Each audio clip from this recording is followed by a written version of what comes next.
Shalom kekasih-kekasih Tuhan, selamat pagi. Saudaraku sekalian, semalam saya menemukan sebuah tulisan yang sangat menarik yang menjelaskan tentang tingkat-tingkat pemahaman.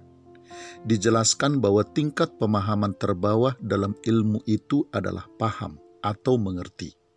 Ini wilayah kejernihan logika berpikir dan kerendahan hati. Dalam wilayah ini ilmu tidak membutakan, malah menjadikan setiap orang menjadi pribadi yang semakin rendah hati. Tingkat kedua terbawah adalah kurang paham. Orang kurang paham akan terus belajar sampai dia paham. Dia akan terus bertanya untuk mendapatkan simpul pemahaman yang benar. Naik setingkat lebih tinggi lagi adalah salah paham. Salah paham itu biasanya terjadi karena seseorang mengedepankan emosi dalam merespon sesuatu, sehingga dia tidak sempat berpikir jernih. Namun pada umumnya, ketika yang salah paham akhirnya paham, mereka biasanya meminta maaf atas kesalahpahaman mereka. Tetapi jika tidak meminta maaf atas kesalahpahamannya, dia akan naik ke tingkat yang lebih tinggi atau bahkan ke tingkat yang tertinggi, yaitu gagal paham. Gagal paham ini biasanya lebih karena kesombongan dan keangkuhan. Karena merasa berilmu dan pintar, maka dia sudah tidak mau lagi menerima ilmu dari orang lain.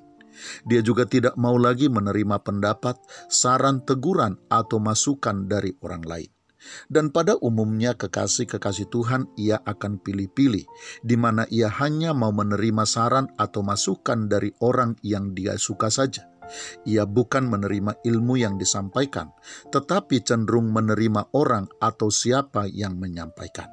Hatinya tertutup, demikian juga dengan akalnya, pikirannya, termasuk pendengarannya, bahkan tidak terkecuali dengan logikanya. Karena itu orang yang gagal paham akan selalu merasa cukup dengan pendapatnya sendiri.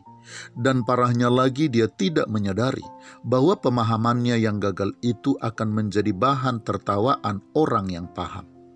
Karena orang yang gagal paham akan tetap dengan pendiriannya dan bahkan akan bangga dengan kegagalan pemahamannya. Kekasih-kekasih Tuhan, terkait dengan susunan tingkatan dari pemahaman ini, barangkali kita akan bertanya, kenapa paham ada di tingkat terbawah dan gagal paham di tingkat yang paling tinggi? Apakah ini bukan susunan yang terbalik? Kekasih-kekasih Tuhan, perhatikanlah dengan baik. Orang yang semakin paham akan semakin membumi, akan semakin menunduk dan merendah. Dia akan menjadi bijaksana karena akhirnya dia tahu bahwa sebenarnya banyak sekali ilmu yang belum dia ketahui. Dia merasa seakan-akan dia tidak tahu apa-apa. Karena itu ia akan terus mencari dan mau menerima ilmu dari manapun ilmu itu datangnya. Orang yang paham tidak akan pernah melihat siapa yang berbicara, tetapi dia akan melihat apa yang disampaikan dan nasihat apa yang diutarakan.